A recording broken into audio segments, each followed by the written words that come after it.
हिमाचल कला भाषा संस्कृति में आप सभी दर्शकों का स्वागत है। मैं डॉक्टर इंद्र सिंह ठाकुर आज फिर आप लोगों के बीच एक विमर्श को लिए कि शिक्षा नीति, जो राष्ट्रीय शिक्षा नीति का अमलीजामा हमारे देश में हर जगह जो है अपना एक जगह, एक स्थान बना रहा है, उसी राह में चलते हिमाचल प्रदेश भी अपनी कड़ी को आगे बढ़ाता हुआ अपने सभी अतिथियों के साथ, और अतिथि हमारे जुड़े हैं दिल्ली से, डॉक्टर जसपाली चौहान जी। हिमाचल प्रदेश दिल्ली का स्वागत करता है।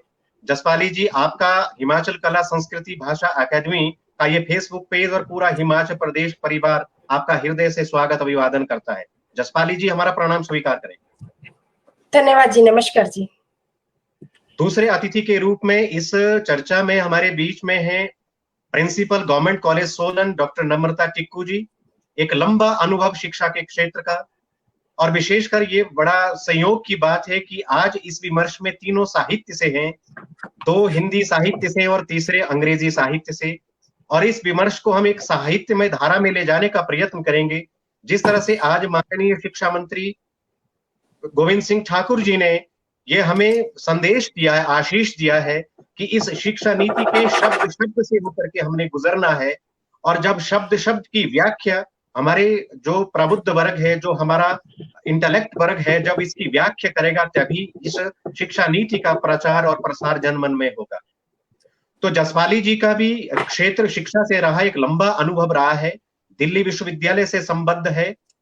डॉक्टर नम्रता टिक्कू जी अनेक कॉलेजेस में अपने प्राचार्य के पद का निर्वहन करते हुए आज हिमाचल प्रदेश के सबसे बड़े महाविद्यालयों में एक राजकीय महाविद्यालय सोलन में अपनी सेवाएं दे रहे हैं। दोनों का शैक्षिक शिक्षा के क्षेत्र में एक बड़ा लंबा अनुभव, और दोनों ही साहित्य के शिखर, मैं कहूंगा साधिका। आप दोनों इस शिक्षा नीति को किस रूप में देखते हैं?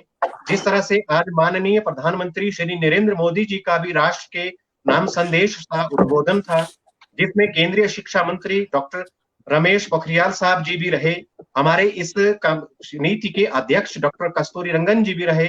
इस प्रकार से सभी इन विभूतियों के साथ हम भी इस दिशा में अपना एक पद आगे बढ़ा रहे हैं, कदम आगे बढ़ा रहे हैं। मैं सीधा आना चाहूंगा, हमारे दर्शक भी जुड़ चुके हैं, दर्शकों का भी हम फेसबुक लाइव से स्वागत करते हैं, और इन दोनों अतिथियों का जो एक वक्ता के रूप में इस विमर्श में हमारे साथ हैं, इन दोनों का हिमाचल कला संस्कृति भाषा अकादमी, भाषा मंत्रालय, विशेषकर माननीय मुख्यमंत्री श्री जयराम जी ठाकुर, भाषा संस्कृति मंत्री माननीय शिक्षा मंत्री गोविंद सिंह जी ठाकुर, इन दोनों और इस हमारी सरकार के आशीष से आज हम इस पड़ाव तक पहुंचे हैं। मैं सीधा आना चाहूंगा, सबसे पहले अतिथि हमारे हैं दिल्ली विश्वविद्यालय से डॉक्टर जसपाली चौहान जी। आप इस नई शिक्षा नीति की इस विमर्श की इस कड़ी में इस शिक्षा की लौ को, इस मशाल को किस रूप में देखते हैं? डॉक्टर जसपाली चौहान। नमस्कार जी। सर्वप्रथम तो मैं आभार व्यक्त करना चाहूंगी हिमाचल कला संस्कृति भाषा अकादमी का, प्रोफेसर इंद्र ठाकुर का, जिन्होंने ऐसे महत्वपूर्ण विषय पर मुझे बोलने के लिए आमंत्रित किया। उसके बाद नई शिक्षा नीति आई है, भारत की एक लंबे अंतराल के बाद आई है, तो जाहिर सी बात है कि बहुत कुछ नया लेके आई है। देर से आई है, बहुत पहले आ जाना चाहिए था, लेकिन देर आए दुरुस्त आए।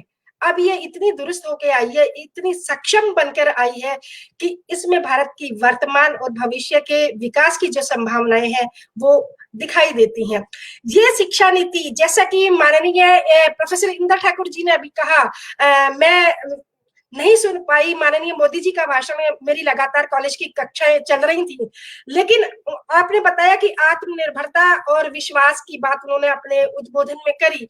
तो ये भारत की नई शिक्षा नीति जो 2020 आई है, ये पूरी तरह से हमारे छात्रों को, हमारे देश के नागरिकों को हमें आश्वासन देती है कि हम इसके माध्यम से आत्मनिर्भर बनेंगे। हमारे युवा इसी शिक्षा को ग्रहण करके आत्मनिर्भर बनके अपने राष्ट्र का निर्माण करेंगे। साथियों, किसी भी शिक्षा नीति का देश के निर्माण में एक महत्वपूर्ण योगदान होता है, लेकिन जैसे जैसे परिवेश बदलता है, शिक्षा नीति में भी परिवर्तन अवांछित होता है। किन्हीं कारणों से, उन कारणों की मैं चर्चा नहीं करती हूँ, नहीं 34 साल तक इसमें परिवर्तन हो पाया, लेकिन अब इसमें तमाम जो अपेक्षित परिवर्तन थे, चाहे वो स्कूल की शिक्षा के हैं, चाहे वो कॉलेज की शिक्षा के हैं, सारे के सारे कर दिए गए हैं। यानी कि मैं यूं कहूं कि अब इसको नए सिरे से गढ़ दिया गया है और यह भारत की वर्तमान और भविष्य की आवश्यकताओं के, जरूरतों के हिसाब से नए सिरे से गढ़ दिया गया है। और अब यह भारत के विकास में, भारतीय राष्ट्र के निर्माण में एक मील का पत्थर साबित होगी। आज स्वामी विवेकानंद जी को याद किया जा रहा है। 11 सितंबर है, 11 सितंबर का महत्व हम सभी जानते हैं। स्वामी विवेकानंद जी ने शिक्षा की एक परिभाषा दी थी। वो परिभाषा ये थी कि हमें ऐसी शिक्षा चाहिए जो हमें जीवन संघर्ष के लिए तैयार करे, जो हमारे चरित्र का निर्माण करे, जो हमारी बुद्धि और मन का विकास करे, जो हमारे शरीर का गठन करे और जो हमें स्वावलंबी बनाए। तो जो भारत की नई शिक्षा नीति आई है, ये स्वामी विवेकानंद जी ने अपनी परिभाषा में शिक्षा की जो जो बातें कही थी, सबको समाहित करके चली है। थोड़ी देर पहले मैंने इसीलिए कहा था कि शिक्षा नीति भी समन्वय की ही बात करती है, शुरू से लेकर अंत तक समन्वय ही समन्वय है। तो उसी को ध्यान में रखते हुए स्वामी विवेकानंद जी की उसको परिभाषा को ध्यान में रखते हुए चरित्र निर्माण पर बहुत बल देती है। शिक्षा का मूलभूत उद्देश्य भी है चरित्र निर्माण।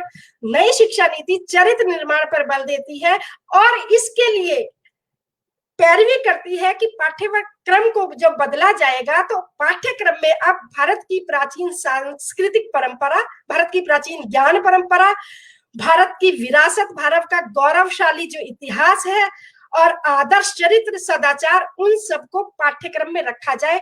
तभी जो है वहां से जो है नैतिक मूल्यों की शिक्षा जो है हमारे छात्र को मिलेगी और वो शिक्षा लेके वो अपनी जड़ों से भी जुड़ा रहेगा और वो जीवन संघर्ष के लिए भी अपने आप को तैयार करेगा। तो ये इस शिक्षा नीति का मूल उद्देश्य है। सॉरी, मेरी आवाज आ रही है ना जी? मेरी आवाज आ रही है जी? बिल्कुल बिल्कुल आ रही है मैडम। सॉरी, वो बिल्कुल क्लियरली आ रही है। बोल रहे थे तो मुझे लगा कि शायद मुझे कुछ कह रहे हैं। तो हमारी जो ये नई शिक्षा नीति है, प्राचीन और नवीन का समन्वय इसमें है।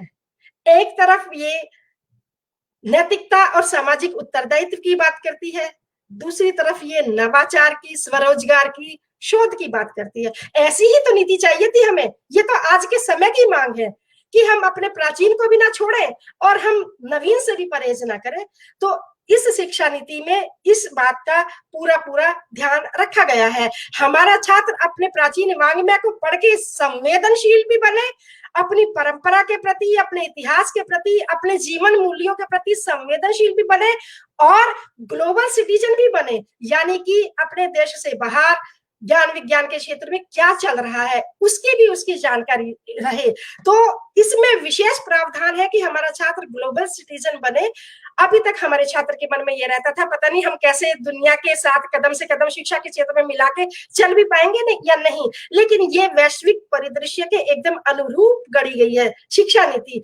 और इसी उद्देश्य से दुनिया की 100 टॉप मोस्ट जो यूनिवर्सिटीज हैं उनके कैंपस यहाँ खोलने की बात जो है शिक्षा नीति में रखी गई है। वो इसलिए रखी गई है कि जिस ज्ञान विज्ञान के लालच में हमारा छात्र बाहर भागता था, प्रति वर्ष 6-7 लाख हमारा छात्र बाहर चला जाता है। और केवल छात्र ही नहीं जाता, वो हमारा बेस्ट टैलेंट होता है, देश को छोड़ के बेस्ट टैलेंट चला जाता है, साथ में राजस्व भी ले जाता है। उसकी पढ़ाई पे वहां रहने के लिए जो खर्चा होना होता है उसका, वो भी 30-40 लाख करोड़ का खर्चा वो भी चला जाता है। तो हर तरह से देश का नुकसान ही था पुरानी शिक्षा नीति के अनुसार। इसमें उस व्यवस्था को बदल दिया गया है। अब ये कैंपस यहीं पे विदेशी आ जाएंगे, हमारा जो बेस्ट टैलेंट है यहीं पे पढ़ेगा, फिर उसके बाद जब वो कमाने के लायक हो जाएगा यहीं पे वो कमाएगा और यहीं पे वो खर्च करेगा। यानी सारी इकोनॉमी अपने देश में ही रहेगी, यहीं पे खर्च करेगा। जो उसे बचत करनी होगी वो बचत भी भारत के ही बैंकों में करेगा। और इस प्रकार वो पहले अपने परिवार का विकास करेगा और अपने परिवार के विकास के साथ साथ वो देश का, राष्ट्र का विकास करेगा। इस तरह से इस शिक्षा मैम जसपाली जी, मैं थोड़ा सा आपको रोकना चाहूंगा। अब मैं सीधा आ रहा हूं मैम नम्रता जी की तरफ कि हम हिमाचल प्रदेश देश का एक ऐसा राज्य बनने वाला है कि जिसमें शिक्षा नीति जो है उसे अमली जामा पहनाया जा रहा है। नोटिफिकेशन कुछ टोली की हो चुकी है। मैडम, आप हिमाचल प्रदेश के विभिन्न कॉलेजेस से जुड़े हैं, एक मुखिया के रूप में बड़े बड़े कॉलेजेस में आपने अपनी सेवाएं दी हैं। आप इस शिक्षा नीति को कैसे देखते हैं, और आप अपने जो आने वाला जो यूथ है हिमाचल प्रदेश का, उसमें उत्साह की भावना क्या इस शिक्षा की नीति से आएगी, अधिक आएगी? आपका क्या दृष्टिकोण है डॉक्टर नम्रता जी? धन्यवाद डॉक्टर इंदर जी, और मैं साथ ही धन्यवाद करना चाहूंगी हिमाचल कला संस्कृति भाषा अकादमी का डॉक्टर करम सिंह जी का। आप सबका धन्यवाद कि आपने मुझे आज अवसर दिया कि मैं जो है शिक्षा नीति के ऊपर मैं क्या सोचती हूँ, या फिर जैसे मेरा जुड़ाव सभी स्टूडेंट से रहता है, विद्यार्थियों से रहता है, तो इसके बारे में मैं अपने जो है विचार व्यक्त करूं। मैं शुरू करूंगी कि पिछले 2 साल जो है जो मैंने एज SCERT के प्रिंसिपल के रूप में गुजारे हैं, और पिछले साल ही हमने बहुत सारी वर्कशॉप्स की। जब हम हिमाचल से मांगा गया था कि शिक्षा नीति का जब जो है ये ड्राफ्ट प्रपोजल जो है आई थी, तो उसके ऊपर हिमाचल की तरफ से हमने यहाँ पे बहुत सारी वर्कशॉप्स करके, जिसमें हमने अलग अलग जो है शिक्षाविदों को इनवाइट किया था, और उनसे हमने उनके विचार साझा किए, और फिर हमने हिमाचल की तरफ से प्रपोजल जो है वो भेजी थी। मुझे सच में ये उम्मीद नहीं थी कि इतनी जल्दी ये शिक्षा नीति जो है आ जाएगी। जुलाई के अंतिम सप्ताह में नोटिफाई हो गई, और अब हिमाचल तो पहला स्टेट है, अगर मैं गलत नहीं हूँ, तो जिसने जो ये नोटिफाई भी कर दिया कि हम इसको अडॉप्ट कर रहे हैं। तो मैं आप सबका, हमारे जो हमारे मुख्यमंत्री हैं, हमारे शिक्षा मंत्री हैं, मैं आप सबका धन्यवाद करना चाहूंगी कि ये इतनी जल्दी जो है कार्यान्वित हो रहा है। बाकी मैडम दीपाली ने बहुत सारी जो है मैडम जसपाली ने बहुत सारे जो इसके बिंदुओं को जो है ऑलरेडी उन्होंने छू लिया है। तो मैं थोड़ा सा जो है बात करूंगी कि किस तरह से जो है हम अब जो है स्कूल पहले जो 5 साल से हम करते थे, अब वो 3 साल के बच्चे से हम इसको शुरू कर रहे हैं।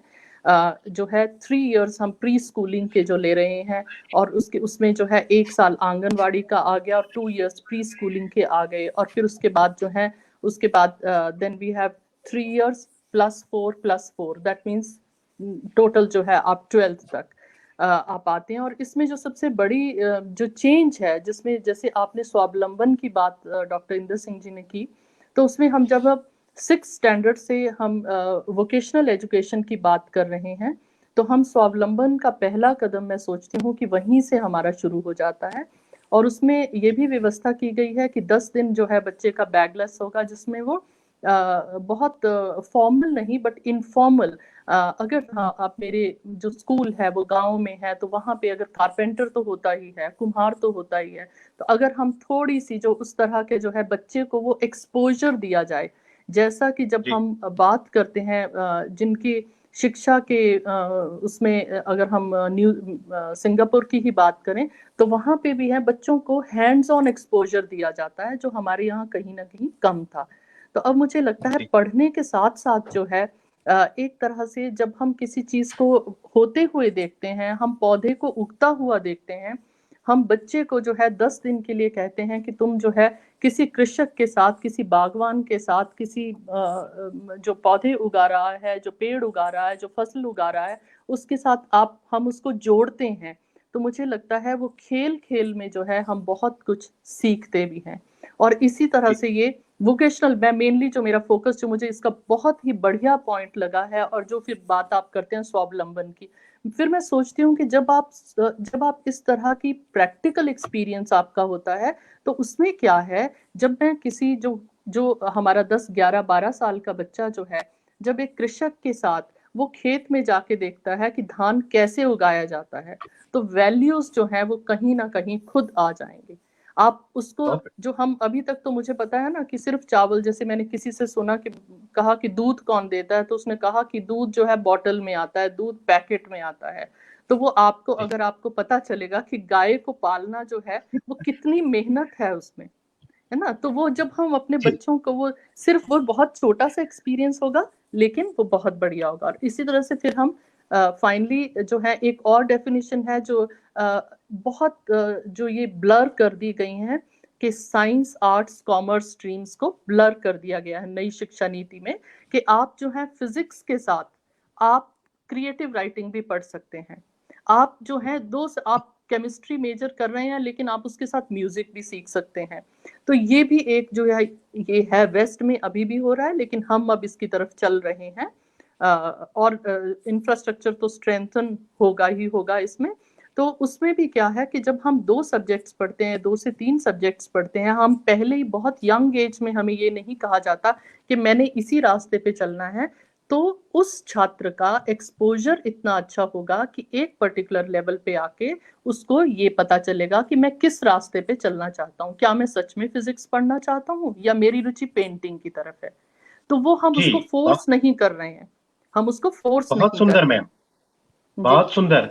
आपने मैं बीच में, क्योंकि प्रश्न भी आ रहे हैं, हाँ, क्योंकि हमारी बिल्कुल चर्चा बिल्कुल, हाँ परिचर्चा जी, है, प्रश्न हाँ भी आ रहे बिल्कुल, हैं। जी जी प्रश्न जी, आ हाँ रहे हैं कि इस प्रकार से 90 के दशक में, क्योंकि दोनों का, आप दोनों अतिथियों का एक लंबा अनुभव है शिक्षा के क्षेत्र का।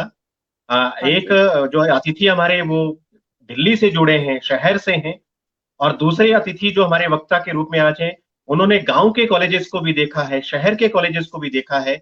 90 के दशक में एक हमारे जो श्रोता हैं, प्रोफेसर गुरुप्रिया कपूर जी, उन्होंने प्रश्न किया है, आप दोनों से किया है, मैं दिल्ली की तरफ चलता हूं, कि किया कि 90 के दशक में जो प्राइवेटाइजेशन में प्राइवेट स्कूलों की एक होड़ सी हो गई थी, वहां क्या ये शिक्षा नीति उस तरह से क्रियान्वित हुई या नहीं हुई, और जो जो नए वाला जो हमारा ये इम्प्लीमेंटेशन हो रहा है, इसमें प्राइवेट सेक्टर और गवर्नमेंट सेक्टर, इन दोनों को कैसे देखते हैं आप?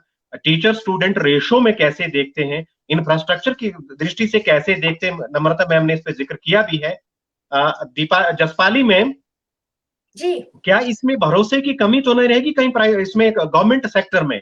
प्राइवेटाइजेशन या क्योंकि हमने, जब तक ये विमर्श नहीं रहेगा, ऐसे बिंदु पर हम चर्चा नहीं करेंगे, तब तक हम इससे एक नवनीत, एक मक्खन नहीं निकाल सकते। और हमारी सरकार का भी यही है कि हम विद्वानों के बीच में जाकर के इन बिंदुओं को रखें, फिर आपके मुखारबिंद से जो शब्द निकलेंगे वही समाज तक जाएंगे, वही पब्लिक डोमेन तक जाएंगे, और उन्हीं शब्दों के माध्यम से हम जन मन में जाकर के एक सशक्त युवा का, उसका जीवन निर्माण कर सकते हैं। जसपाली मैम, आपका क्या दृष्टिकोण है? जी, पहले तो मैं थोड़ा सा ये क्लैरिफिकेशन चाहूंगी कि स्कूली शिक्षा के संदर्भ में या हायर एजुकेशन के संदर्भ में भी जो आपने बात हाँ, कही दोनों है, में, दोनों में। दोनों में, ठीक है। देखिए, जो भरोसे वाली बात है, तो 90 के दशक में ठीक है, होड़ लगी, प्राइवेट हो गए, सारे स्कूल प्राइवेट हो गए। अब जो नई शिक्षा नीति आई है, इसमें जो पारदर्शिता ज्यादा है, इसमें जो है, जो नियामक है वो एक जैसे होंगे, जो रेगुलेटरी सिस्टम है वो एक ही होगा। हायर एजुकेशन में रेगुलेटरी सिस्टम एक ही होगा, उसी को मैं नियामक कह रही हूँ। और इसी तरह से स्कूलों में भी जो है, और सारी बात तो ये देखिए कि इसमें स्कूलों में बुनियादी जो अंतर था उसी को समाप्त कर दिया गया है। पहले क्या था, सरकारी स्कूल का बच्चा पहली क्लास में डायरेक्ट आता था और प्राइवेट स्कूल का बच्चा प्री स्कूल 3 साल करके आता था। अब उस अंतर को ही समाप्त कर दिया गया है। देश की जनता को शिक्षा के समान अवसर इस माध्यम से जो है हमारी नई शिक्षा ने दे दिए हैं।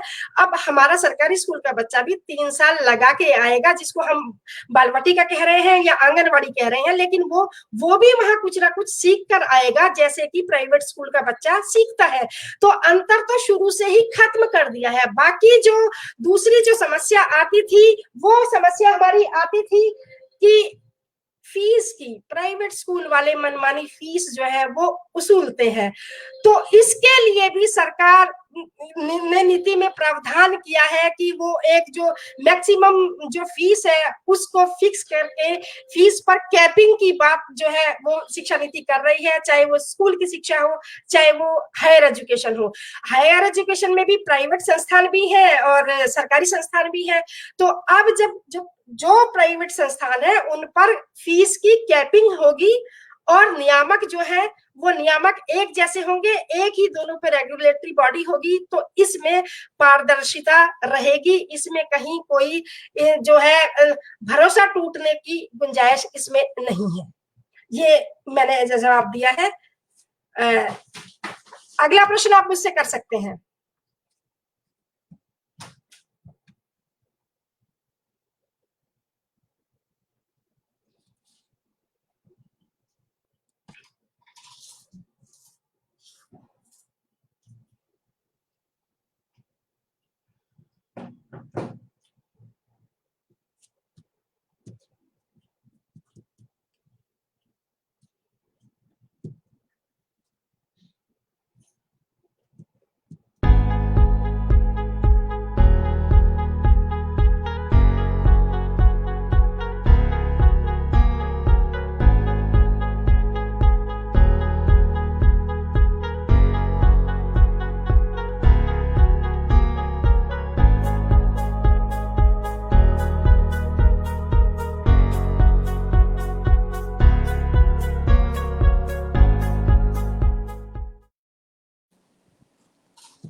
डॉक्टर इंदर ठाकुर जी तकनीकी कारणों से कार्यक्रम से अभी जुड़ नहीं पा रहे हैं। मेरा अनुरोध है डॉक्टर नम्रता टिक्कू जी से कि वो कार्यक्रम को आगे बढ़ाएं। जी, तो मैडम जसपाली, आपने जो बात की कि हम लोग जो हैं स्वावलंबी भी, जो नई शिक्षा नीति का एक बिंदु जो है, बहुत महत्वपूर्ण बिंदु है कि ना केवल वैल्यू बेस्ड एजुकेशन है, ना केवल हम स्वावलंबन की बात कर रहे हैं, लेकिन उसके साथ साथ जो है ग्लोबल सिटीजनशिप की भी बात कर रहे हैं। इसी में जो है इसी एजुकेशन पॉलिसी में ये बात हुई है कि ये भी एनकरेज किया जाएगा कि वर्ल्ड की जो 100 टॉप यूनिवर्सिटीज हैं वो आके हमारे यहाँ पे इंडिया में अपने जो है सेंटर सेटअप करें, अपने जो है इंस्टीट्यूट्स सेटअप करें। इसके बारे में आपकी क्या राय है?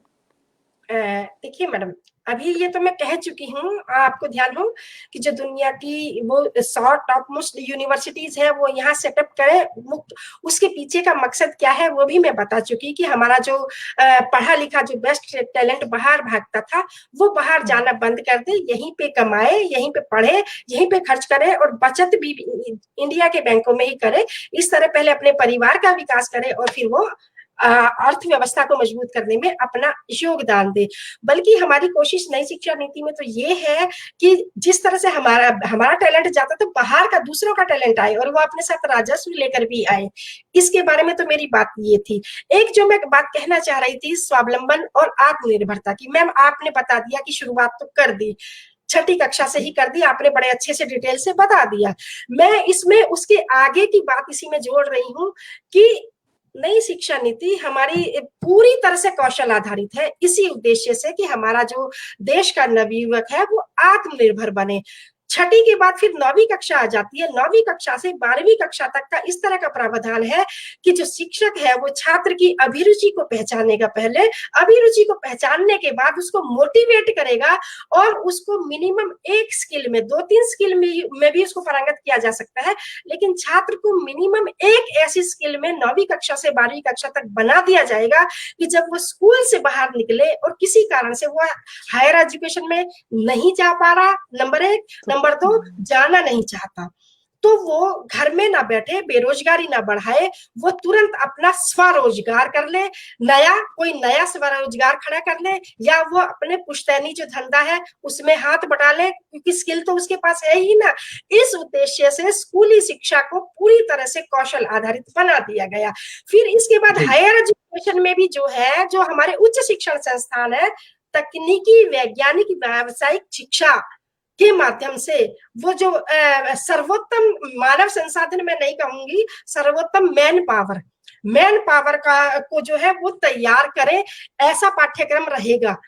उस तरह के विषय ही रहेंगे। और हायर एजुकेशन में तो एक और बात रखी गई है, सॉफ्ट स्किल की भी बात की गई है और छोटी अवधि के कोर्स चलाने की बात भी कही गई है। और उसका यूजीसी ने नोटिफिकेशन भी उसका दे दिया है कि छोटी अवधि के, मान लीजिए नक्काशी का कोर्स है, बढ़ईगिरी का है, लोहारगिरी का है, पेंटिंग का है, बुनकरी का है, ये भूकंप मैनेजमेंट का है, इस तरह के इवन जो है क्रिएशन का है, राइटिंग का है, छोटी अवधि के कोर्स भी रखें ताकि बच्चा जो है वो छोटी अवधि का कोर्स करके अपना कोई छोटा मोटा काम, स्वरोजगार खड़ा कर ले। क्योंकि नई शिक्षा नीति में इस बात का भी प्रावधान है, अगर बच्चा टैलेंटेड है और वो फर्स्ट ईयर करके, 4 साल का बीए प्रोग्राम रखा गया ना, फर्स्ट ईयर करके और छोटी अवधि का 6 मंथ का कोर्स करके, और उसको नीडी है परिवार, उसका आगे नहीं पढ़ना चाहता, पहले वो थोड़ी अर्निंग करना चाहता है, तो उसके एग्जिट करने का भी प्रावधान है। वो एग्जिट कर ले, अपना छोटा सा रोजगार खड़ा कर ले, कुछ मनी अर्न कर ले,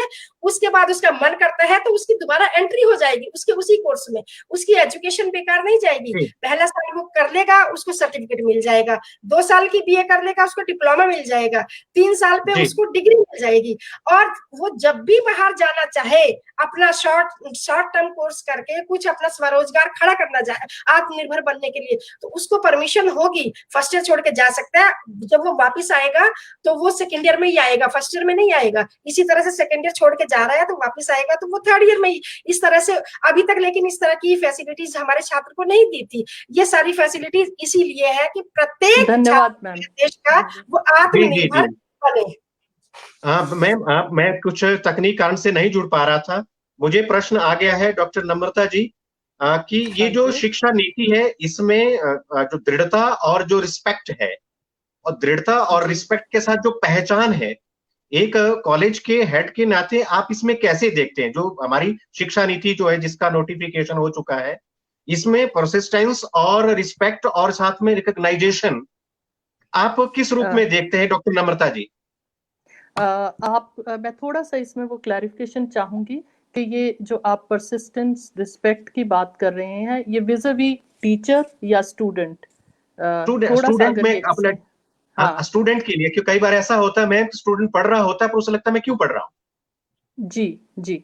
अब वही क्योंकि बात आपके मैं बहुत। यहाँ पे बात करूंगी। हाँ जी, मैं इसको इस क्वेश्चन को लेती हूँ।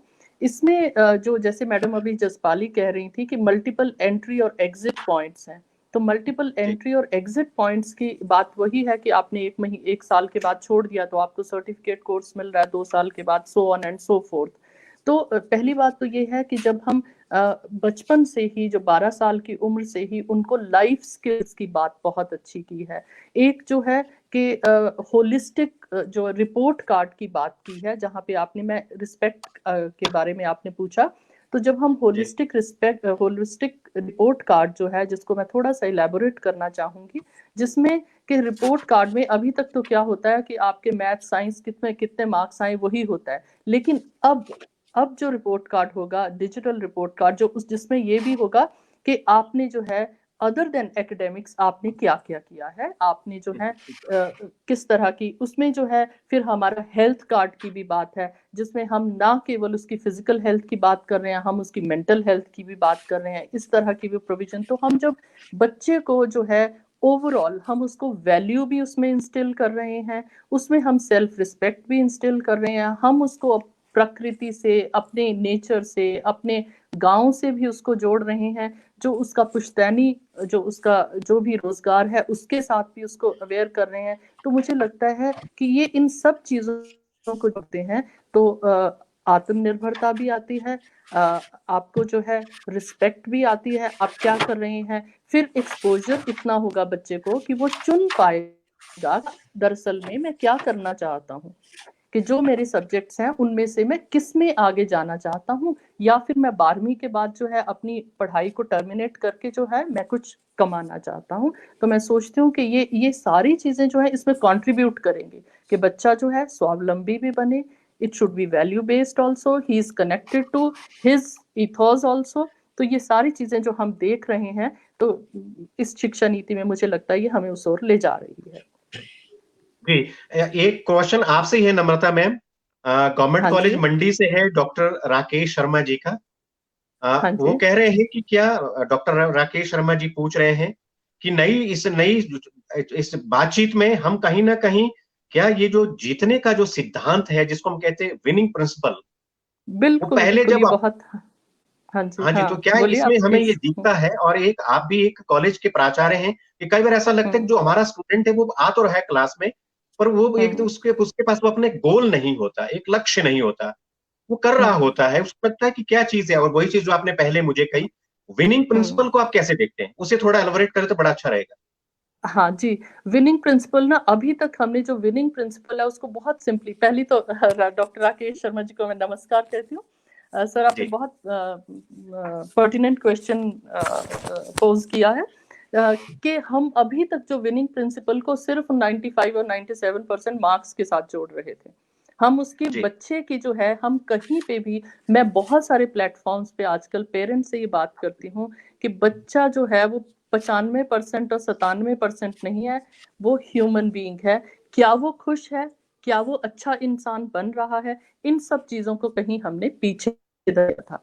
तो अब जो ये विनिंग प्रिंसिपल की बात आती है, गोल की बात आती है, जब बच्चे में क्लैरिटी, धीरे धीरे, इसमें थोड़ा सा समय तो लगेगा, लेकिन ये जरूर है कि जो फिर से मैं बात आ जाती हूँ, जब हम प्री स्कूल देन 6 से हम वोकेशनल की तरफ जा रहे हैं, हम लाइफ स्किल्स की बात कर रहे हैं, हम मेंटल जो है हेल्थ की बात करें, जो आज तक इंडिया में मेंटल हेल्थ की बात जो है, मेंटल हेल्थ इशू ऐसा था जिसको हम जो है अलमारी में बंद करके रखना चाहते हैं। अगर मुझे कुछ प्रॉब्लम है तो मैं उसके बारे में बात नहीं करना चाहती हूँ, टैबूज हैं वो।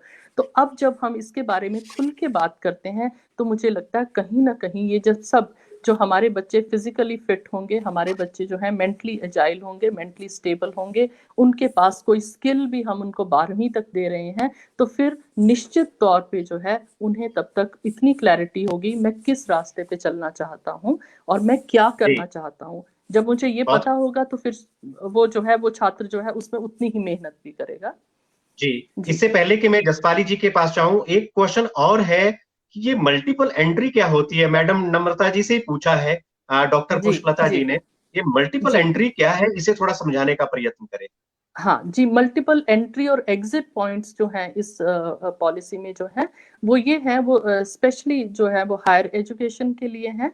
हायर एजुकेशन में आपने जो है आपकी 4 साल की या 3 साल की जो भी डिग्री है उसमें आपने एडमिशन ले लिया और फिर उसके बाद जो है आपने 1 साल के बाद किन्हीं कारणों से, वो इकोनॉमिक कारण भी हो सकते हैं, कुछ भी कोई भी कारण हो सकता है, आप उस डिग्री को कंप्लीट नहीं कर सकते हैं। तो अभी तक तो ये होता है कि वो छूट जाता है।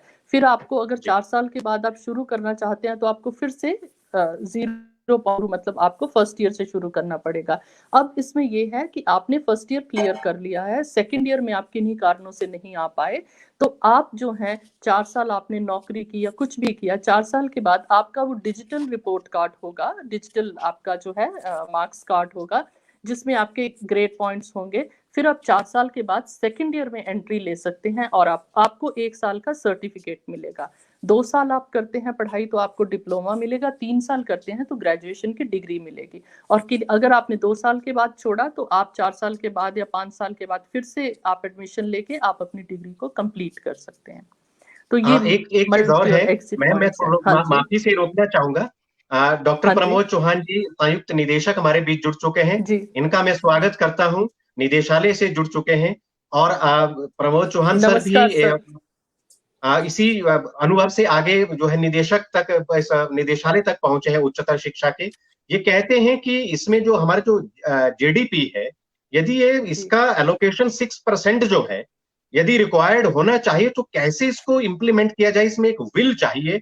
और इस विल को हम देखते हैं अपने इस शासन और प्रशासन व्यवस्था में, सरकार में देखते हैं। एक प्रिंसिपल होने के नाते डॉक्टर नम्रता जी, आप जब इंफ्रास्ट्रक्चर की बात करते हैं और इस शिक्षा नीति की बात करते हैं और इसमें आप जो है बहुत सारे स्किल वेस्ट की बात करते हैं, करियर ओरिएंटेड की बात करते हैं, तो आप इसमें जीडीपी और जो हमारा बजट है उसको आप किस दृष्टि से देखना चाहेंगे डॉक्टर नम्रता जी? जी, अब जब हम 6% की बात करते हैं तो मुझे लगता है, अब इंफ्रास्ट्रक्चर की मैंने पहले भी कहा था, जहां तक हिमाचल की बात है तो मुझे लगता है हमारे यहाँ पे अभी जब से मैंने प्रिंसिपलशिप एज प्रिंसिपल जो है, मैं जब भी जिस भी कॉलेज में रही हूँ, मुझे नहीं लगता कि हमें किसी भी तरह की कमी जो है वो आने दी जा रही है। हमारे पास कुछ भी करना है, हमने चाहे वो हमारी बिल्डिंग्स हैं, हमारा लैब इक्विपमेंट है, तो हमें वो रूसा के थ्रू भी इतना बजट आ रहा है कि हमें सिर्फ प्लानिंग की जरूरत है, बाकी हमें जो है इस तरह की नहीं आ रही है। और फिर तीसरी बात आती है स्कॉलरशिप्स। अगर हम देखें तो सेंटर की तरफ से जो है, स्टेट के स्कॉलरशिप, सेंटर के इतने ज्यादा स्कॉलरशिप्स हैं कि बच्चों को भी हम हर तरह का बढ़ावा, हमारी सरकार टॉपर्स को लैपटॉप्स देती है और भी कई तरह की जो है उनको जो है सपोर्ट दी जा रही है ताकि वो अपनी एजुकेशन को कंटिन्यू रखें। तो इस कि हमारे यहाँ कोई, हिमाचल की ही मैं बात करूंगी कि हमारे यहाँ किसी भी तरह की दिक्कत है, सिर्फ जो है हमें तो सिर्फ सोचना है कि हम कैसे उस पैसे को जो है प्रॉपरली यूटिलाइज करें। जी, बहुत सुंदर। डॉक्टर जसपाली जी, आप एक साहित्य की पृष्ठभूमि से हैं, भारती कुठियाला जी हमारे अकादमी के मानद सदस्य हैं। भारती कुठियाला जी का प्रश्न है जसपाली मैम से कि क्या जो ये जो हमारी शिक्षा नीति है, इसमें जो रंगमंच है, ड्राइंग है, क्राफ्ट है, इसमें ये जगह है? और जो हमारे जो रंगमंच को देखना चाहते हैं, अभिनय की ओर जाना चाहते हैं, क्या इस शिक्षा नीति में इन पड़ावों को, इन अधिष्ठानों को भी रखा है? डॉक्टर जसपाली जी। जी, मैं इसका जवाब दे रही हूँ। जो जिन विषयों की बात की नई शिक्षा नीति में हायर एजुकेशन में एक वहां शब्द है कि मैं कहूंगी कि एक वाक्य में मैं कहूं तो विषयों की भरमार है। जब विषयों की भरमार की मैं बात कर रही हूं तो ये सारे विषय उसमें आ जाते हैं, क्योंकि उसको टोटली इंटरडिसिप्लिनरी बना दिया गया है और विषय बढ़ा दिए गए हैं। अभी तक क्या होता था कि मान लीजिए हमारा साइंस का स्टूडेंट है तो वो कॉम्बिनेशन उसको जो दे दिया मेजर माइनर के हिसाब से, वो म्यूजिक पढ़ना चाहे या पेंटिंग का या ड्रामा में जाना चाहे तो वो नहीं जा सकता। लेकिन अब उसकी अभिरुचि को ही महत्व दिया जाएगा। अगर उसकी अभिरुचि है कि वो अपने फिजिक्स के कोर्स के साथ माइनर सब्जेक्ट के रूप में ड्रामेटिक की तरफ जाना चाहता है या म्यूजिक की तरफ जाना चाहता है या कला पेंटिंग की तरफ भी जाना चाहता है, तो उसको उसके लिए प्रावधान है, उसको ये अडॉप्ट करने की विशेष छूट है। इसी कारण से विषयों की भरमार बहुत ज्यादा जो है वो अब जो है नई शिक्षा नीति में रखी गई है। बहुत सुंदर। डॉक्टर नम्रता जी, अच्छा विमर्श चल रहा है, मैं थोड़ा प्रश्न भी आ रहे हैं डॉक्टर साहब जी। मैं एक इसमें ऐड करना चाहूंगी, जो मैं भी पढ़ रही थी इस पे प्रश्न, जो यही बात थी कि आप क्या जैसे है ड्रामेटिक्स हैं या फाइन आर्ट्स हैं, तो इसमें जैसे डॉक्टर इंदर ने भी पहले भी बात की थी कि अब हम जो है सेंसिटिविटी की भी बात कर रहे हैं, हम एम्पैथी की भी बात कर रहे हैं कि हमारे स्टूडेंट्स जो हैं वो सिर्फ हमें रोबोट्स नहीं चाहिए जो सिर्फ मार्क्स लाते हैं। तो जब हम लिटरेचर बात करते हैं, ड्रामेटिक्स की बात करते हैं, हम पेंटिंग की बात करते हैं, म्यूजिक की बात करते, तो ये हमारी जो फाइनर सेंसिबिलिटी है उसको जो है उभारने में हमेशा ये कारगर होती हैं ये सभी सब्जेक्ट्स का। तो हमें लगता है कि अगर साइंस के, और इसको अच्छी बात ये है कि इसको अब तवज्जो दी जा रही है, इसको इम्पोर्टेंस दी जा रही है। पहले ये होता था कि मेरे पास ऐसे स्टूडेंट्स आए हैं कि मुझे अब मैं उसके लिए जा रहा हूँ अभी रिसेंटली कि मैं इंटरव्यू के लिए जा रहा हूँ और मुझे पता नहीं था, मैं एनसीसी लेना चाहता था कि लेकिन मुझे किसी ने कह दिया कि तुम साइंस स्टूडेंट है एनसीसी क्यों लोगे, लेकिन अब एनसीसी के 2 मार्क्स हैं। इसी तरह से नई शिक्षा नीति में इन सभी विषयों के भी मार्क्स जुड़ेंगे। आपका सिर्फ जो है वो फिजिक्स, केमिस्ट्री, मैथ्स या आपके जो भी सब्जेक्ट्स हैं, सिर्फ उन्हीं मार्क्स को तवज्जो, उनको इम्पोर्टेंस नहीं दी जाएगी। आप उसके साथ और क्या किया है आपने, पहले की वेस्ट में था, आपने क्या सोसाइटी के लिए कुछ किया है। धन्यवाद, थैंक यू। बहुत सुंदर। और हमारी एक स्टूडेंट मैम की बात में एक छोटी सी बात जोड़ देती हूँ। ये मैंने भी हायर एजुकेशन की बात की थी, स्कूल वाली शिक्षा में भी अभी तक 3 स्ट्रीम हमारी चलती थी, साइंस की हो गई, कॉमर्स की हो गई, आर्ट्स की हो गई। अब वो जो है स्ट्रीम्स को हटा दिया गया है, मतलब वैसे भी शिक्षा के लिए अच्छा नहीं है डिसिप्लिन में बांधना, तो वहां भी डिसिप्लिन से मुक्त शिक्षा को कर दिया गया है। वहां भी विषयों की भरमार है, जो महत्व है वो बच्चे की अभिरुचि को है। कोई भी विषय थोपा नहीं जाएगा, अपनी मर्जी से उसको विषय मिलेगा। जी, बहुत सुंदर, बहुत सुंदर। एक हमारी स्टूडेंट है गवर्नमेंट कॉलेज संजौली से, रुचिका शर्मा। मैम से, नम्रता मैम से पूछना चाहते हैं कि मैम, एक अच्छा कम्युनिकेटर यदि हमें बनना है, एक स्टूडेंट की जिज्ञासा है ये, कम्युनिकेशन स्किल जो है वो कहीं पहले वाले उसमें एक बच्ची का एक क्वेश्चन है कि वो मिसिंग लगती थी इस नई जो इस शिक्षा में, जो नई शिक्षा नीति तो नहीं कहूंगा, राष्ट्रीय शिक्षा नीति है, इसमें जो गुड कम्युनिकेशन जो स्किल है, इसे आप कैसे देखते हैं एक हेड के नाते, ये समझाएं हमें। रुचिका जी पूछ रहे हैं। जी, रुचिका, बहुत ही अच्छा क्वेश्चन है और मेरे तो मन का है, क्योंकि मैं सारी उम्र, मुझे लगता है मैं कम्युनिकेशन स्किल्स पे बात करती रही हूँ कि आप किसी भी भाषा के ऊपर जो है आपकी मास्टरी, आप कैसे एक अच्छे कम्युनिकेटर आप कैसे बन सकते हैं। वो पहली बात तो मैं हमेशा बच्चों को बताती हूँ कि आप जो है उस भाषा, जितना वो कहते हैं ना करत करत अभ्यास, तो वो अभ्यास जो है वो बहुत जरूरी है। आपने चाहे वो हिंदी है, जैसे मेरी जो माता जी हैं वो अंग्रेजी नहीं जानती थी, उन्होंने प्रभाकर किया हुआ था, लेकिन मैंने जो है अपनी रोजी रोटी जो है अंग्रेजी पढ़ा के कमाई है। और मैं ये सोचती हूँ कि मैं I consider my self reasonably effective communicator. और ये मुझे लगता है कि ये आप कितना पढ़ते हैं, कितना उस भाषा को बोलते हैं, उसकी प्रैक्टिस करते हैं, आप उसमें जो है अच्छे कम्युनिकेटर हो सकते हैं। उसमें तो मैं तो इसको किसी शिक्षा नीति से भी ऐसा सच नहीं जोड़ूंगी, क्योंकि आपने जब कुछ सीखना है तो आप सीखना, आप जो भी भाषा पढ़ रहे हैं, जो भी सब्जेक्ट पढ़ रहे हैं, आपको कम्युनिकेट तो करना है। अगर आपको टीचर बनना है तो आपको कम्युनिकेट करना ही करना है, चाहे वो हिंदी में या अंग्रेजी में। तो मैं तो कहती हूँ अखबार पढ़िएगा, टीवी पे आप जो है उस चैनल की न्यूज जो शुद्ध हिंदी या शुद्ध अंग्रेजी, सभी चैनल्स नहीं, जो शुद्ध अंग्रेजी और शुद्ध हिंदी बोलते हैं उनको सुनिएगा। शीशे के आगे, मैं आपके बहुत सारे अपने छात्र छात्राओं को बता चुकी हूँ, शीशे के आगे खड़े होके क्वेश्चन आंसर्स को रिपीट कीजिएगा, उसको बोलिएगा, और आप बहुत अच्छे कम्युनिकेटर बन सकते हैं। बहुत सुंदर, एक अच्छा चर्चा हमारी चल रही है शिक्षा नीति के लेकर के। जसपाली मैम और नम्रता मैम दोनों अपने अनुभवों को साझा कर रहे हैं। ऐसी दोनों शब्द साधिकाओं को हम पूरा हिमाचल कला संस्कृति भाषा अकादमी हृदय से आभार व्यक्त करता है किस प्रकार के आप अनुभव हमारे बीच साझा कर रहे हैं। मैडम जसपाली, एक प्रश्न और है कि हमें इस शिक्षा नीति के माध्यम से अपने उत्पाद को जानना होगा कि आप में क्या वही चीज आ रही है, अपने उत्पाद को जानना होगा कि क्या मैं अपने उत्पादन को बेचने में सक्षम हूं, और ये सक्षम भाव क्या आप इस नीति में देखते हैं? क्योंकि बहुत सारे युवा, अब ये जब चर्चा का विषय बन चुका, सब युवा में जिज्ञासा है कि मेरे में वो एक ऐसा वो सेल्फ एस्टीम की भावना होनी चाहिए कि मैं कर सकता हूँ, मैं कर सकता हूँ। तो आप इसे कैसे देखते हैं? अनुभव के माध्यम से, एक आचार्य के माध्यम से आप युवा को क्या कहना चाहते हैं? इस नई शिक्षा नीति में क्या है जिसका विमर्श आजकल चल रहा है पूरे देश भर में? देखिए, बहुत जिन्होंने भी पूछा बहुत अच्छा सवाल पूछा है। उत्पादन को वो अपने को बेचना चाहते हैं, जानना चाहते हैं कि वो कैसा है।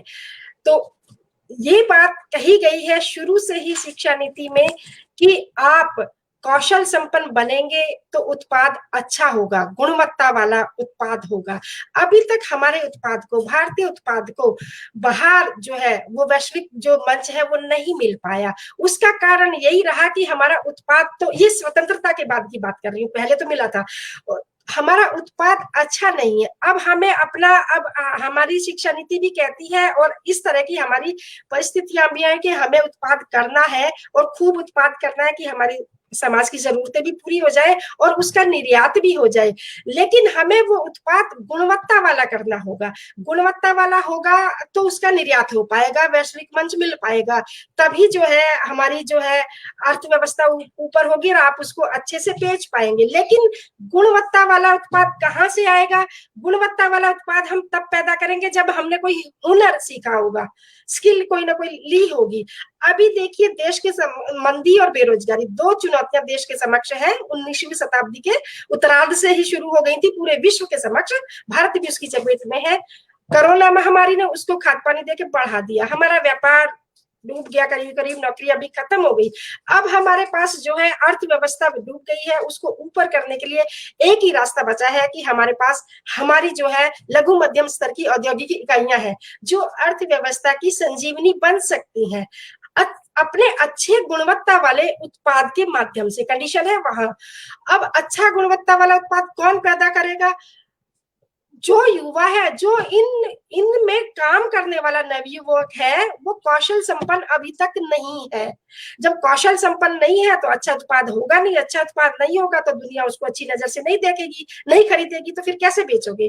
तो इसीलिए बार बार शुरू से लेकर अंत तक जो शिक्षा नीति हमारी राष्ट्रीय जो आई है वो कौशल संपन्नता की बात करती है। कौशल संपन्न बन के फिर आत्मनिर्भर बनो। हम पहले भी आत्मनिर्भर थे। मैं थोड़ा इतिहास में जाना चाहूंगी, युवाओं ने पूछा है तो उनको बताने के लिए थोड़ा सा। हम आत्मनिर्भर पहले भी थे, पूरी दुनिया में हमारा माल जाता था और जो हमें मिला था ना सोने की चिड़िया, वो सोने की चिड़िया हम ऐसे ही बने थे कि हमारा माल जाता था, वहां से हमारी अर्निंग होती थी, हमारे व्यापारी सोना लेके आते थे और हम सोने की चिड़िया बन गए थे। लेकिन उस समय हमारे पास स्किल थी और स्वरोजगार था, कोई नौकरी नहीं थी, स्किल थी, स्वरोजगार था। हमारे प्रत्येक गांव में स्कूल हुआ करता था और वो स्कूल प्रायः मंदिरों में हुआ करते थे और उन मंदिरों में ही जो है स्किल की और ज्ञान और प्रशिक्षण की शिक्षा हमारा युवा लिया करता था, लेकर अपना स्वरोजगार खड़ा कर देता था। उस स्वरोजगार का खेती से सीधा संबंध था। वो हमारी बदकिस्मती रही कि हमारे ज्ञान के उन मंदिरों को मुगलों ने ढा दिया। उसके बाद फिर भी हमारा लघु कुटीर उद्योग धंधे तो बचे रहे, ठीक है, ज्ञान के मंदिर ढा दिए, लेकिन उनको फिर अंग्रेज आ गए। अंग्रेजों ने हमारे उन लघु कुटीर उद्योग धंधों को मतलब फ्री ट्रेडिंग के नाम पे भाई कच्चा माल यहाँ से ले गए इंग्लैंड और वहां से मोहर लगा के भारतीय माल को ही वो इंग्लैंड का माल कह के यहाँ भारी दामों पे बेचने लगे। इस तरह से हमारा राजस्व जो है वहां इंग्लैंड पूरा का पूरा जाने लगा और हमारी जनता जो है वो गरीब होती चली गई। चलिए यहाँ तक भी बात है, लेकिन उस समय उन मुगलों के और अंग्रेजों के आने से पहले जो हमारी आत्मनिर्भरता थी वो शिक्षा से ही आई थी।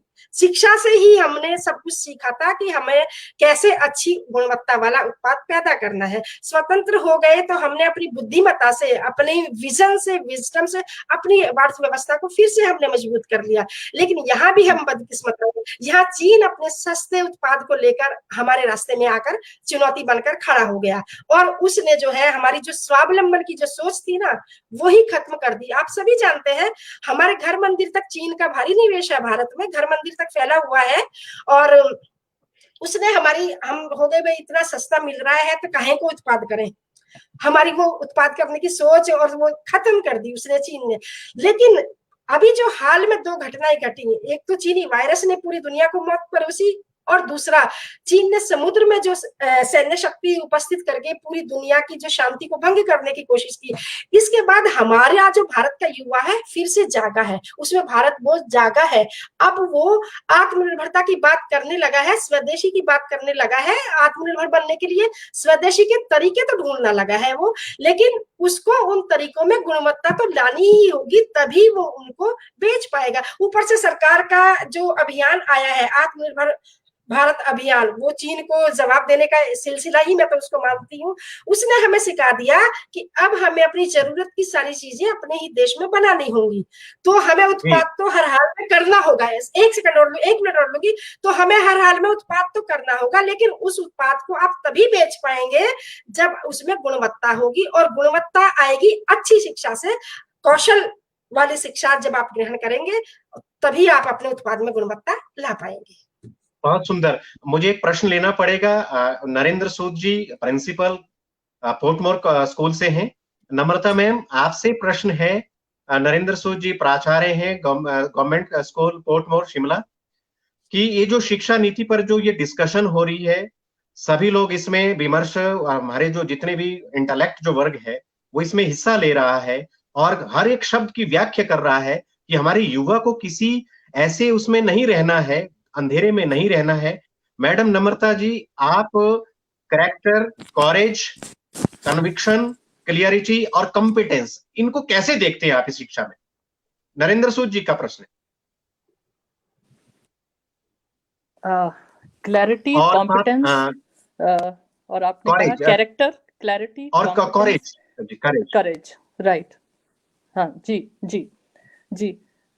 देखिए क्लैरिटी पे मैं अब अभी बहुत ज्यादा नहीं बोलूंगी, क्योंकि क्लैरिटी जो मैं जिस तरह से मैं इसको समझती हूँ वो वही है कि हम क्लैरिटी जब बच्चों को बहुत जो है अलग अलग विधाओं का हम एक्सपोजर देते हैं तो बच्चे में क्लैरिटी आती है। Number 2 is courage and competency. Competency तो ये जो हमारी नई शिक्षा नीति है, राष्ट्रीय शिक्षा नीति है, कॉम्पिटेंसी तो इसके कोर में है। हम बात ही कर रहे हैं कि कॉम्पिटेंसी बढ़ानी है, हमें जो है कॉम्पिटेंसी बढ़ानी है। कॉम्पिटेंसी बढ़ेगी तो अभी जब उत्पादकता की बात, उत्पाद की बात कर रहे थे आप, तो कॉम्पिटेंसी बढ़ेगी तो उत्पाद हमारा अच्छा होगा ही होगा। ये सभी जो है मैं इन सबको देखती हूँ, एक से दूसरा ये जुड़ा हुआ है। और अभी शायद नरेंद्र जी का ही प्रश्न था जिसमें वो भर्ती और पदोन्नति नियम की भी मैं सामने देख रही थी, वो क्वेश्चन भी बात कर रहे थे, वो भी उसमें भी मैं साथ ही साथ उसको भी क्लैरिफाई करना चाहूंगी कि हमारा जो है ये भी एजुकेशन को जो है उसके लिए 4 ईयर डिग्री का वो कर दिया गया है कि आगे से जो है, जो आपने भर्ती और पदोन्नति नियम के बारे में पूछा है कि वो कैसे उसके क्या उसके बारे में भी कुछ है इसमें, तो वो भी इस शिक्षा नीति में जो किया है कि अगर मुझे टीचर बनना है तो मुझे 12th के बाद जब मैं कॉलेज में जाती हूँ तो वहीं से मुझे जो है वो रास्ता चुन लेना है, ताकि जब मैं पास आउट करूं तो I am very very proficient, I am a very capable teacher. जो कि अभी ऐसा था कि हमने बीए कर लिया उसके बाद बीएड किया या कहीं और गए, वो क्लैरिटी नहीं थी। अब आप जब जिस रास्ते पे चलेंगे, आप नेचुरली अगर आप एक रास्ते पे 1 किलोमीटर चलते हैं या 100 किलोमीटर चलते हैं, जब आप 100 किलोमीटर चलते हैं तो आप जो है बेटर प्रोफिशिएंट जो है आप होंगे ही। और बाकी जो इन्होंने आई एम सॉरी कि मैं वो सारे उसको नहीं याद कर पा रही हूँ, लेकिन आपने जो, मैं इनको सबको इसी तरह से देखती हूँ कि आप एक कदम चलते हैं तो आपको करेज भी आता है, आपने कॉम्पिटेंसी, तो जैसे मैंने कहा इसके कोर में है। अगर आप पूरी शिक्षा नीति का डॉक्यूमेंट पढ़ें तो कॉम्पिटेंसी इसके कोर में है। कॉम्पिटेंसी बढ़ाने के लिए ही, कॉम्पिटेंसी से ही स्वावलंबन आएगा। कॉम्पिटेंसी है हमारे में कैसे आएगी वो, अगर जो है हमारी लाइफ स्किल्स जो हैं वो बेटर होंगे, और हम पढ़ाई में, हमें पता है हमें क्या पढ़ना है, मेरी रुचि किस में है, मैं उस तरफ चलती हूँ, तो ये सब जो है हमारा आपस में जुड़े हुए हैं, एक से दूसरे का रास्ता निकलता है। और मैं सोचती हूँ कि इसका अच्छा ख्याल रखा गया है इस शिक्षा नीति में। हाँ, हमें सुनने को ऐसा भी मिलता गाहे बगाहे जब हम कभी चलते हैं तो लोगों के मन में और मुखविवर से ये शब्द निकलते हैं कि जो शिक्षा नीति है इसमें हम पुरानी राहों पे जा रहे हैं, और जो आज का आधुनिक जीवी मानव है वो पुरानी राहों में जाना नहीं चाहता है। वो कहता है कि हम पुरानी राह में जाना, कुछ ऐसा माइंड सेटअप हमारा हो गया है। और इस शिक्षा नीति की चर्चा परिचर्चा को सुनकर के उन्हें लगता है कि हम एकदम से बैकवर्ड हो गए हैं, कि हम पुरानी राहों में नहीं जाएंगे, दुनिया बहुत आगे निकल चुकी है। और जब तक जड़ ठीक नहीं होगी वृक्ष हरा भरा नहीं हो सकता। डॉक्टर नम्रता जी, उसके बाद मैं आऊंगा जसपाली जी के पास। आप इसे किस दृष्टिकोण से देखते हैं कि ऐसा है क्या? उन लोगों के दृष्टिकोण को हम कैसे बदलें? जी, दरअसल में हम कई बार बहुत संकीर्ण सोच होती है कि हम पुरानी राहों से क्या मतलब है हमारा जो कुछ भी, मुझे लगता है हमारे पास्ट में जो कुछ भी अच्छा है उसे हम क्यों ना अगली जनरेशन को दें। जो नहीं है, जब हम बात करते हैं ना कि 20वीं शताब्दी के शुरू में जब विधवा विवाह और इसके ऊपर राजा राम मोहन रॉय बंगाल में कितना काम हुआ, तो वो सारी चीजें छोड़ देना अच्छा था, नई चीज को अपनाना जो है वो ठीक है। लेकिन अगर पास्ट में कुछ बुरा है उसको छोड़ देना ही हमारी बेहतरी है। और ये शिक्षा नीति कहीं भी ये नहीं कहती है। जब ये कहते हैं, जैसे मैं एक और पॉइंट पे आऊंगी जिसपे मैं काफी सारे प्रश्न भी देख रही थी, वो कॉम्पिटेंसी से भी है कि हम कैसे अपने आप को बेटर, अपने स्टूडेंट्स को अपने कैसे एम्प्लॉयबल बना सकते हैं। अब बात हुई है कि 3 भाषाओं में जो शिक्षा की बात हुई है, जो एक बहुत, मुझे लगता है अभी तक हमने उस पर चर्चा नहीं की।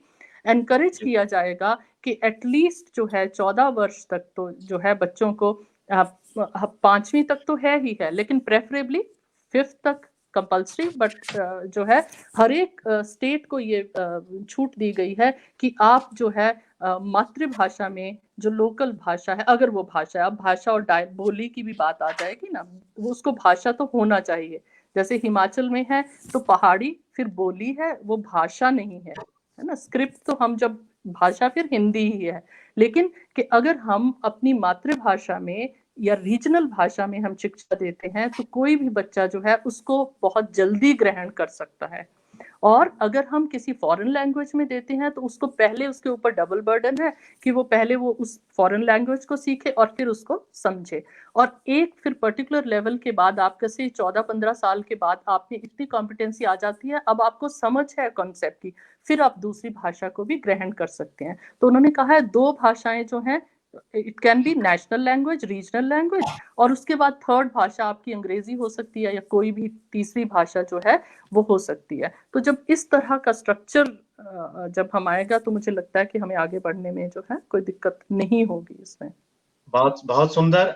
डॉक्टर जसपाली जी, आप स्पष्टता और योग्यता के साथ, क्योंकि बीच में एक वरुण जी का प्रश्न आ रहा था कि हम विभिन्न विषयों को पढ़ेंगे, कहीं हम अपने यूथ को कहीं कंफ्यूज तो नहीं कर रहे हैं, क्योंकि ये सारी चर्चा का विषय है। ये सारी चीजें विमर्श के माध्यम से लोगों के तक जाएगी कि बहुत सारे विषय सबको छूट दे दी गई, हमें ये नहीं पढ़ना है, हमें वो नहीं पढ़ना, हमें ये पढ़ना है। ये किस प्रकार की कंफ्यूजन जब लोगों के बीच में होती है, फिर ऐसा कहते हैं कि कहीं ये चर्चा का ही विषय तो नहीं है। क्योंकि इसको आप कैसे देखते हैं, जबकि शिक्षा नीति में ऐसा बिल्कुल भी नहीं है। ये शिक्षा नीति जड़ से जुड़ी हुई है। हमें इसके एक एक शब्द को पढ़ना होगा, उसे परिभाषा से उसे समझना होगा। केवल किसी एक धारणा को ग्रहण करते हुए हमें अपने माइंड को इस प्रकार से अधिष्ठान में स्थापित नहीं करना होगा कि इसमें कुछ नहीं है। आप क्या संदेश देना चाहते हैं सभी युवाओं को, दर्शकों को, कि यह शिक्षा नीति सुदृढ़ है, समृद्ध है, स्वावलंबन की ओर है, स्वरोजगार की ओर है, स्वराष्ट्र प्रेम की ओर है, संस्कृति की ओर है, जैसा नम्रता जी ने कहा, हम अपनी जड़ों की ओर जा रहे हैं। प्रश्न वही है कि आप पुरानी राहों को किस दृष्टि से देख रहे हैं, आपका क्या दृष्टिकोण है? देखिए जी, पुरानी राह वाली जो बात है, मैम ने भी काफी अच्छे से उसको रखा। दूसरी बात मैं ये रखना चाहूंगी कि मैंने तो शुरू में जैसा बताया था, मैं युवाओं को दोबारा से बताना चाहती हूँ कि पुरानी राहों में शिक्षा नीति कहाँ प्राचीन और नवीन का संगम है।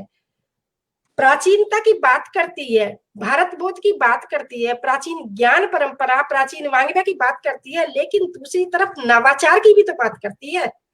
तो इनोवेशन की, क्रिएशन की भी तो यही नीति बात करती है और महत्व भी देती है और उनको प्रोत्साहित करने की बात भी करती है। प्रधानमंत्री जी ने भी एक बार अपने शुरू में अपने संबोधन में कहा था कि शिक्षा नीति इतने देर से आई है, इससे हमारे युवाओं का नुकसान भी हुआ है, क्योंकि युवाओं में भेड़ चाल चल गई और जो उनमें जिज्ञासा और प्रश्न करने की प्रवृत्ति थी वो समाप्त हो गई और उनमें ये डॉक्टर इंजीनियर बनने की भेड़चाल हो गई और उनसे ज्यादा अभिभावकों की सोच हो गई। अभिभावकों को ये था कि करोड़ का डोनेशन दे दो लेकिन बच्चा डॉक्टर इंजीनियर बन जाए, चाहे बच्चे में उसकी क्षमता है या नहीं है, उसकी अभिरुचि है या नहीं है। तो बड़ा इस बात का तो स्पष्टता का तो बड़ा छोटा सा आंसर है कि जब उसके जितने मर्जी विषय आ जाए उस पर थोपा नहीं जा रहा, वो अपनी रुचि से लेगा, जिसमें उसका इंटरेस्ट है उससे लेगा, तो स्पष्टता तो अपने आप ही आ जाएगी। कैसे कंफ्यूज हो जाएगा? जो काम वो स्वेच्छा से कर रहा है उसमें कंफ्यूजन की तो गुंजाइश ही नहीं रहती, और जो काम वो जिसमें उसका इंटरेस्ट है तो प्रदर्शन भी, योग्यता भी उसी काम में आएगी, उसी विषय में आएगी। तो इसलिए ये प्रश्न तो उठते ही नहीं है। और ये रही स्वरोजगार की बात, तो स्वरोजगार की बात तो शुरू से ही शिक्षा नीति कर रही है, भाई कौशल संपन्न बन के कुछ लोग स्वरोजगार में जाएं, कुछ नौकरियों में जाएं, कुछ अपने उद्यमिता की संस्कृति को बढ़ावा दें, उद्योग धंधों को आगे बढ़ाएं, कुछ व्यापार में जाएं, इस तरह से। और पुरानी बात इसलिए करी गई है कि संस्कृति को, अपनी जड़ों से भी जुड़े रहे, अपनी संस्कृति को भी ना छोड़े, अपने राष्ट्र प्रेम को भी ना छोड़े। शिक्षा के मूलभूत उद्देश्य की जब मैंने बात की तो मैंने आधा बता पाई थी कि चरित्र निर्माण, लेकिन दूसरा होता है राष्ट्र निर्माण। और राष्ट्र निर्माण के लिए अर्थव्यवस्था को मजबूत करना होता है और अर्थव्यवस्था को मजबूत करने की जिम्मेदारी युवाओं की होती है। भारतवर्ष में तो युवाओं की ही है, क्योंकि यहाँ युवाओं का प्रतिशत सर्वाधिक है और जिस देश में जिस एज ग्रुप के लोगों का परसेंटेज ज्यादा होता है उन पे राष्ट्र के निर्माण विकास की जो जिम्मेदारी होती है, तो हमारे यहाँ ये जिम्मेदारी युवाओं के पास है। तो युवाओं को अर्थव्यवस्था मजबूत करनी है, उनको स्वरोजगार तो खड़ा करना ही है। तो इसमें कहीं भी कोई गुंजाइश नहीं है कंफ्यूजन की। योग्यता को लेके एक में नियुक्तियों की बात भी मैडम ने करी, मैं भी करूंगी कि जो नियुक्तियों में थोड़ा जसपाली मैम, क्योंकि मैं चाहता हूं कि हम घंटों इसमें परिचर्चा करें, समय हमें, क्योंकि समय का पहिया कभी रुकता नहीं है, इसलिए माफी से मैं आपको रोकना चाहूंगा। और अंत में मैं आता हूं डॉक्टर नम्रता जी की तरफ। हमारे विद्यार्थी कहते हैं कि हिमाचल के युवाओं के लिए आपके लिए क्या संदेश है इस नई शिक्षा नीति के माध्यम से जो वर्ष चल रहा है? हिमाचल के जो विद्यार्थी हैं, शिक्षार्थी हैं, आप कॉलेज प्रिंसिपल है, प्रमोद सर अंत तक हमारे साथ जुड़े रहे। प्रमोद सर, आपका हृदय से आभार। हिमाचल कला संस्कृति भाषा अकादमी हृदय से आपका आभार व्यक्त करता है। नम्रता मैम, आप हिमाचल के युवाओं को क्या संदेश देना चाहते हैं शिक्षा नीति के माध्यम से? मैं इस नई शिक्षा नीति के माध्यम से जो है युवाओं को एक ही संदेश देना चाहती हूँ कि वो जो है ज्यादा जिम्मेदार नागरिक बने, अपनी जिम्मेदारियों को समझें, अपने जो भी उनके रिसोर्सेज हैं, जो भी उनके पेरेंट्स जो हैं उनके ऊपर धन लगा रहे हैं, उनको अच्छी शिक्षा देने की कोशिश कर रहे हैं, उसको वो जो जहाँ पे मैं कमी देखती हूँ कि उनकी responsible, they are not being very responsible students.